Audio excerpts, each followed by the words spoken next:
All right, we got Coach after the exhibition win. We'll start off with an opening statement, then we'll open to questions, Coach. Yeah, really. A little ring. That's what I'm talking. There you go. There you go, Percy. I like it. Keep it going. I might have to have somebody call you every time. That's some good juju there. Yeah. No, you're good. Okay. No, really proud of our group. To play pretty much about 85% of that game with 4 freshmen on the court was awesome. And, like I said, I appreciate our 3 post guys, Frank, Hannis, and Lathan. They don't have any subs right now, and they haven't had any subs for about 2 weeks. And so it's been really hard to practice for about the last, 14 days. We haven't been able to do much 5-on-5 at all unless we put in Coach Pondexter and Coach Gaddy to get extra bodies in there. And so I knew the flow would be a little ugly. And UNLV has the same. They have some players out also, banged up this time of year. But really proud of our team, how we shared the basketball, how we defended for the most part, holding that team to 34%, 22% from 3. Now they got some good looks. They just didn't fall for the Rebels today. But they did get some good looks that we have to clean up defensively.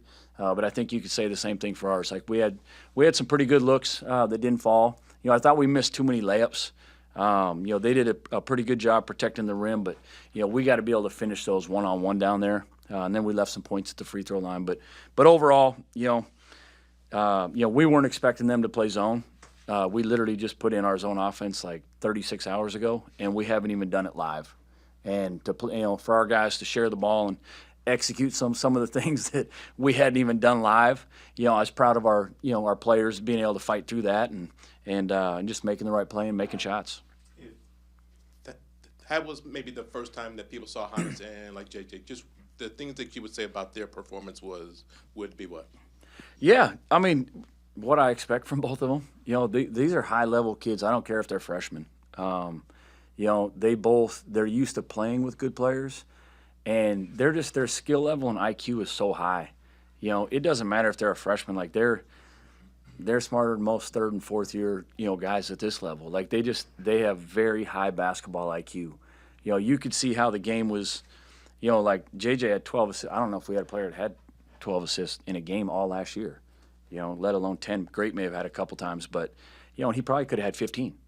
And to be honest, JJ hasn't practiced much the last 2 weeks. He's had a little bone bruise, and so like he was a little disheveled a little bit too, and he's not in the best of shape right now. But you could see how he set guys up and throwing bounce passes on the break and just getting teammate shots. And Hannis just does what he does. He's just unassuming, but his talent, and he just if he gets it around the rim, he scores it. He really knows how to rebound. Obviously, he's going to get fouled a lot this year, and that's one thing we got to continue to work on is his free throw shooting. Because if he can get that up to be around 80%, he'll be really hard to deal with. How much are you guys going to rely on Tucker to make that outside shot? It seemed like, especially today, that he was the guy that the ball sort of found him, and he made a good portion of those. He did, and a lot of it, we're going to have guys open because we have guys that can draw 2 defenders, whether it's on a ball screen or whether it's post guys getting double teamed. So now it's just making the right basketball play, like the rest of our team. And the ball's going to find an open shooter. And I was proud of Bryson. There was, that's what he does. He scores the basketball. He's one of those guys that kind of analytically, some coaches don't want you to shoot mid-range and all that. That's one of his strengths. And I don't want to take that away from him. And you saw he probably made, 3 or 4 15 to 17-foot jump shots, whether it's on the baseline or the elbow. And it's just he's got a knack to make those things. But I thought, I thought he really got in there and mixed it up and really rebounded. A couple of them he could have got. He needs to grab them with 2 hands. But I thought he did a really good job battling down there. And, I thought overall he got us off to a pretty good start too, making some of those shots early. You talked a little bit about JJ, 12 assists, but just the flow of the basketball seemed to not stick on anybody's hands. Yeah. Might have seemed like an issue last year. What kind of went into your approach heading into this offseason, wanting to clean that up, maybe bringing in some particular guys, move the ball around better? Yeah, when you have more talent on the floor, the ball has to move, and they have to trust each other. And it'll still be a process, with this team because we do have so many talented players. And like I said, their team players are going to have to sacrifice. You know, I mean, there's going to be nights where, you know, some guys who may be our top 2 leading scorers, they might only get 6 points. They might only get 4 or 5 shots. You know, but that's okay as long as we're winning and moving the ball and getting the best shot for Washington. Because when you do have a lot of talent, they have to be able to play off each other. And that's why I was saying, like, JJ and Hannis, they know how to play with really good players. They don't need to score.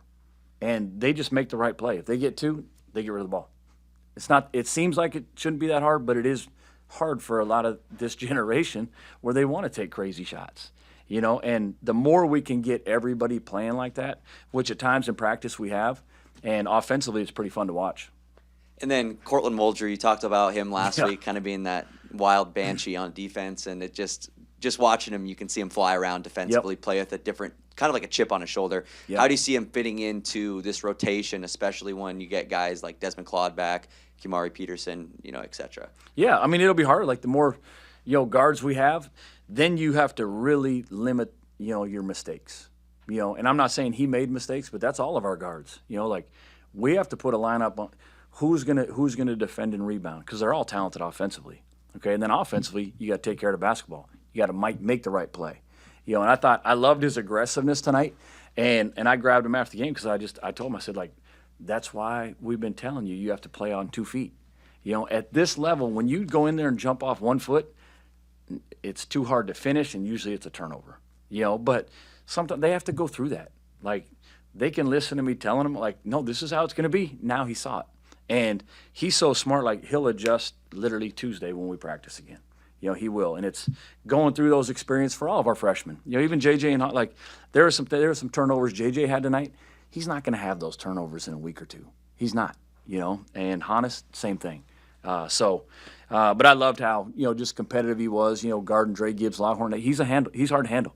He's fast and athletic. And I thought, you know, Cortland, his energy was great. Wanted to ask on Hannis, he seems so smooth. It looks a little effortless out there. What do you credit to his ability to, I guess, whether it's footwork or him just being under control, being in the right spot? Like, what do you credit to his ability to look that way on the floor? His mom and dad's genes, you know, like that. But I also think the coaching, you know, the coaching and honestly the way they play over there in Germany, like, they play the right way. They do. They're trained from when they're young, make the easy play, make the right basketball play. And so it's just ingrained in him. And that's why he's so far ahead for being a freshman, you know, just IQ-wise. And like I said, like, the game does look easy for him. But he makes it easy because he's really talented. He can drive the ball. He can pass it. But he recognizes, like a point guard, playing at the 4 spot, he still sees the game like a 4-man or like a point guard. You know, and so he knows where guys are at. He knows where cutters are at, and his skill level is it's elite for somebody his size. I think you were missing about 6 guys, 30 your roster. Yeah, 6. How many are you going to get back for the opener? 4 of them? Or we 3? should have 4 of them back. Obviously, Jacob, you know, broke his 5th metatarsal, so he'll be out till mid-January.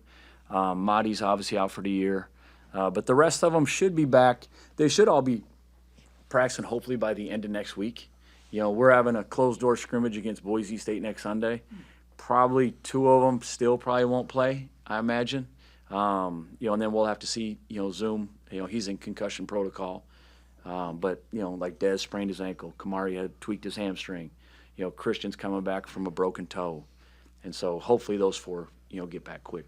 So all those people out there, which was a pretty good turnout for an exhibition game. It was an awesome turnout. And like I said, Sunday at noon, that's awesome. Now, a lot of us, including myself, probably should have been at church. But we're here, so we might as well make the most of it. And I thought it was an unbelievable turnout. The dog pack was phenomenal. You know, and I made sure I thanked them because that's what makes Husky basketball. Like our students especially, like getting that thing rocking again, like that's the key to having a great home court advantage. Well, I think it's probably safe to say they were all curious to see what you have. Yeah. When you get the 4 guys back, how much different does the Husky basketball team turn? How do they look when they get 4 guys back for 2 weeks? Yeah, I mean, that'd be a great question. It'll be interesting to see them when they're on the court together. You know, obviously, like, I think we'll be able to play a little bit faster. We'll be able to play a little bit harder because now guys don't have to play for 5 minutes at a time.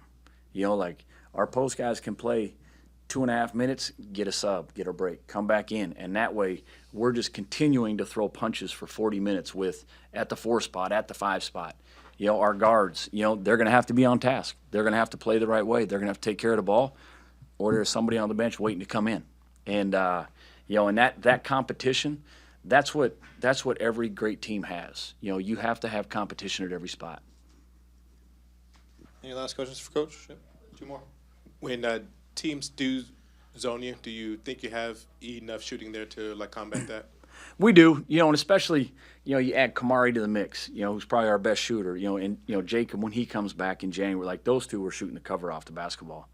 Dez can shoot the ball. I don't care about what his percentage has been his previous 3 years. I've seen him all summer. I've seen his shot. He can shoot the basketball. And Wesley's going to continue to shoot the ball at a high level. JJ can shoot it. I really feel comfortable with our guards. And I feel comfortable, we've been really emphasizing offensive rebounding, since the summer. Even if we do miss against, we're going to fly in there, and we got some really good athletes that can get second opportunities. And then was this the type of performance that you were expecting? And I, just ask that, I hate to compare it to last year because we always, it seems like we can kind of do that over and over. But compared to last year, it feels like night and day almost. It does. It's just a different energy. We're deeper. At the guard spot, at the big spot. And obviously we weren't deep tonight with the injuries, but we are deeper. But I really like our chemistry and just the personality this team has nothing to do with me or the stat. These guys have energy in practice. They love competing. They love talking. Even if they're talking trash in practice, I love it. Get after it, man. Now, if it gets to be too much, I'll stop it. But that's what you need.